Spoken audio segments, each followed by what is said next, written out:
My name is Rachel, and if there's one thing I've learned in life, it's that family has a way of shaping who you are in ways you don't always recognize until much later.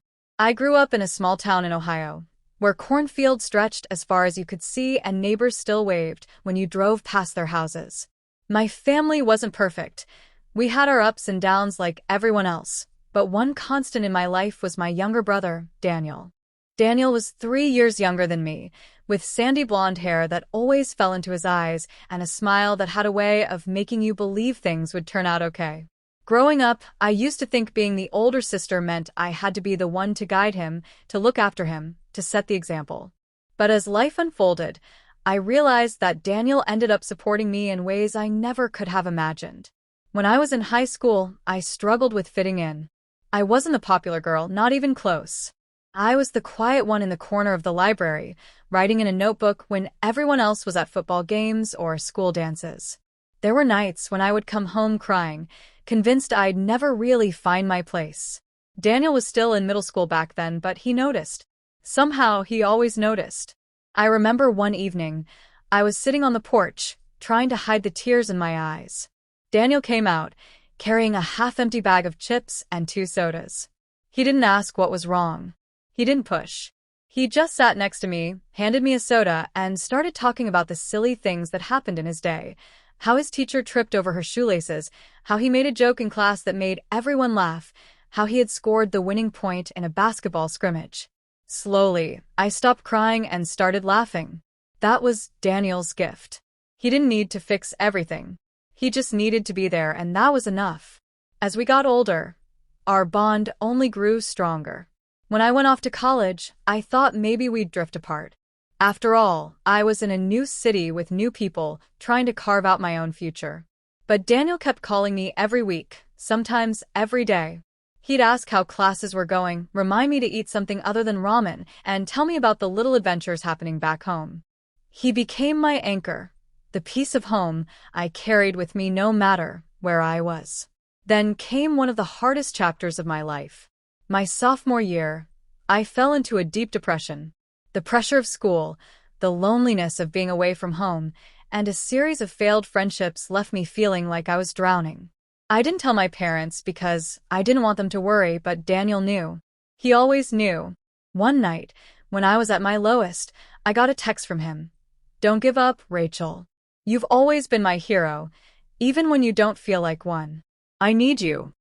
I don't think he realized how powerful those words were. In that moment, I clung to them like a lifeline. I realized that no matter how small and insignificant I felt, I mattered to someone, my little brother. He believed in me when I couldn't believe in myself. That night, I made a decision to fight for myself, not just for me, but for him too.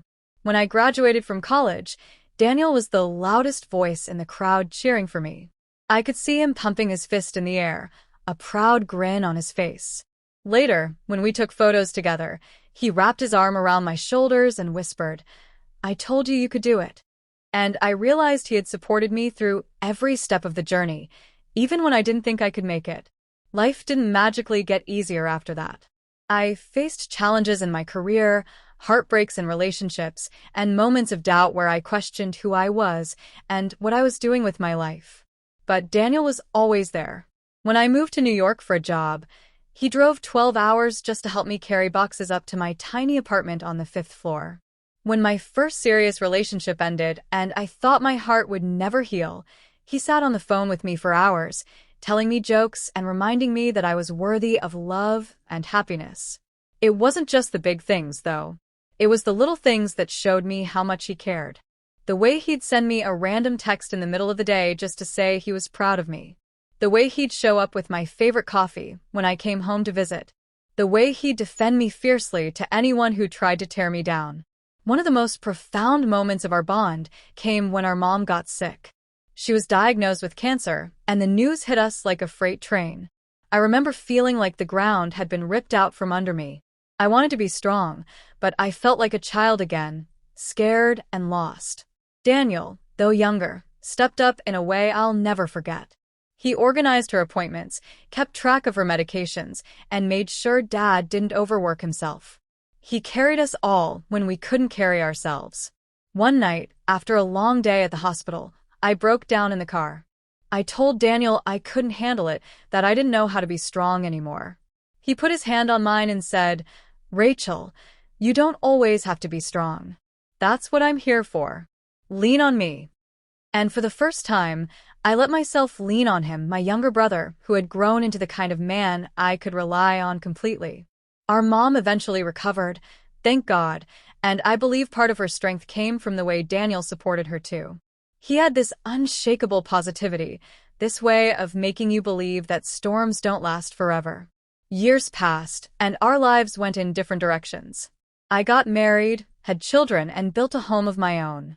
Daniel pursued his passion for art, opening a small studio that quickly gained recognition.